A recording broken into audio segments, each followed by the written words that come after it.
for someone that's in a similar position to me or Dan or any of our other coaches or Christian Erasmus for that matter, yeah, you're not going to hear about what books we publish because, in fact, it came up. It was either the last Q&A call or the one before. I'm not going to call the person out, and there's nothing against them whatsoever. But they said I typed in Alex and the twins' names, and none of their books came up. And it's like, yeah, that's why no one knows, because there's people that are typing in my full name onto Amazon to get an idea, that get a shortcut of what books may or may not be profitable. Because if Alex is publishing in that niche, then surely it must be profitable for everyone. That's not how it works. And, I put in a lot of hard work to build the business, and I'm not going to give someone the opportunity to extract my energy from the stuff that I built just by, trying to get. Yeah, you'll see for yourself, and once you've got yourself to a point where you're launching a high quality book, you'll probably keep that to yourself too. Yeah. At least for a while. Yeah, right. And so, there are people that know what I publish, and they're all in my mastermind, and they're trusted, guarded, and very supportive and loving individuals. So that's the only reason why they know. I'm not going to release that to the public at large. Also, this may speak to, actually, I'm gonna go into this now. So I think this is an important topic, and I know Dan will back me up on this. No, my mastermind is not open. I apologize, but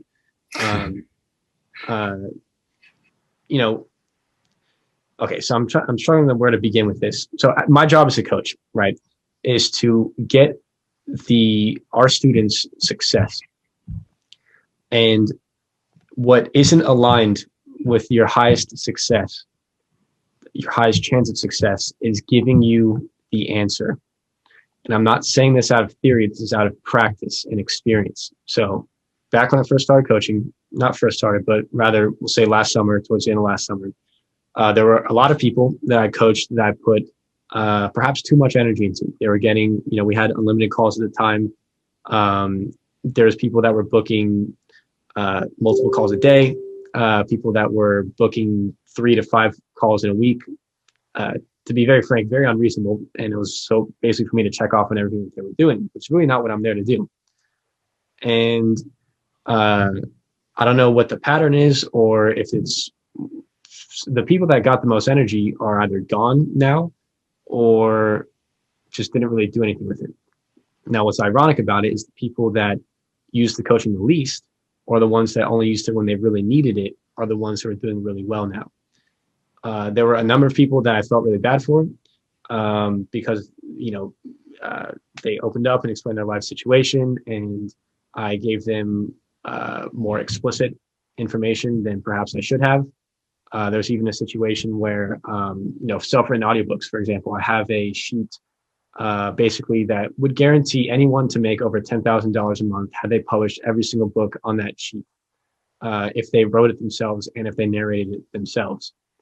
There's 2 people that I gave that sheet to, and neither of them did anything with it whatsoever. That's not helping anyone. And that's the same idea as me, of you knowing what I publish in. Now, what's also funny is there's 2 guys that publish together that are my friends. I'm not going to say who they are, but funny enough, one of their books made their way into my keyword research lesson. I didn't give them the sheet, but I told them about it and sort of had a brief overview. They were taking notes. They took it seriously. They're making those self-written books now. They're making money now. So out of all the people that I did that for, one group, so one business, so they published together, we'll just say one person took action on it. One. And the people that didn't get spoon-fed and sort of be extra help are the ones who are doing the best now. So that's a long-winded sort of experience-based story to tell you that if you knew what I was publishing in, it would not benefit you. You are not here to make a money printing scheme. You're here to build a business, and businesses require hard work. Does it take, I saw a number of questions as well. Is this really going to take 6 months? Yes. Yes, it's going to take 6 months. I mean, that's not a long time. 6 months is fast. 6 months is If you extremely can do fast. it in 6 months, that's rapid. And I'll ask this too. Like, did anyone here click the raised hand button in Zoom if you played a sport or learned or were played the piano or guitar when you were growing up? By show of hands in Zoom, who played a sport or learned an instrument when they were growing up as kids? I want to see.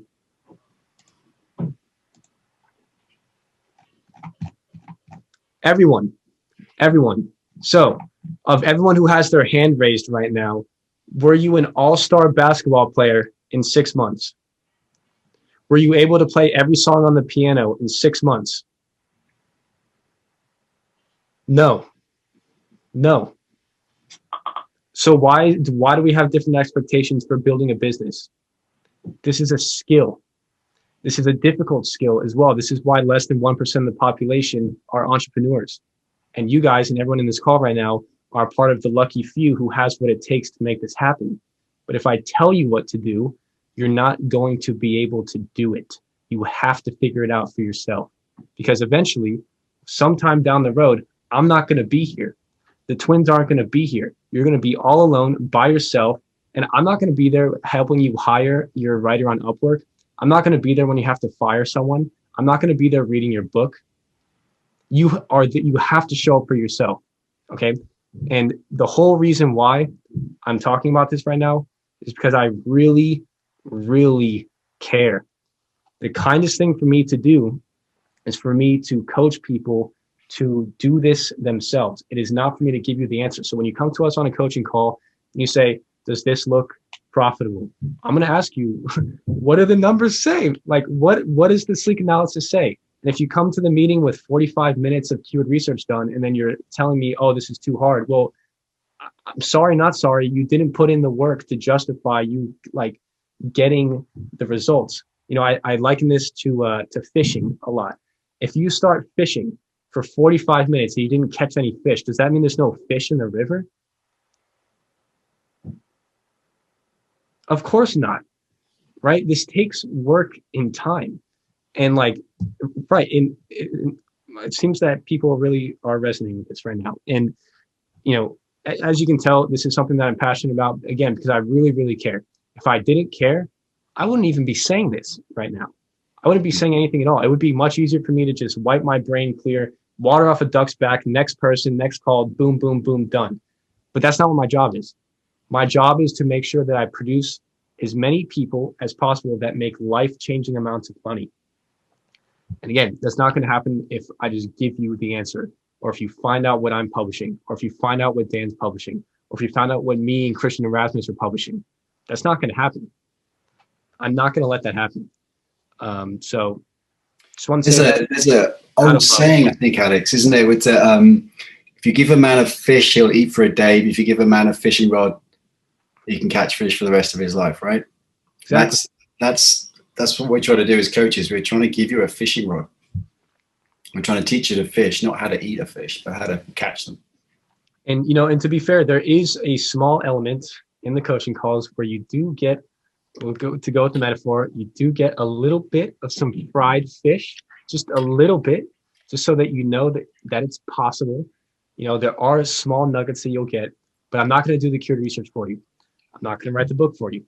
I'm not going to pay for the book for you. I'm not going to narrate it for you. I'm not going to do any of that stuff. That is your job. And my job is to make sure that you're equipped to do that. So for anyone asking what books we publish, that was a long rant to explain there is no way in hell that you're going to find that out. That's all I have to say on that, because it doesn't help you. It doesn't help you. And doesn't help you. And with that being said, though, this is the last thing on this, and we'll go on to a new thread. 99% of all keywords are well known by everyone.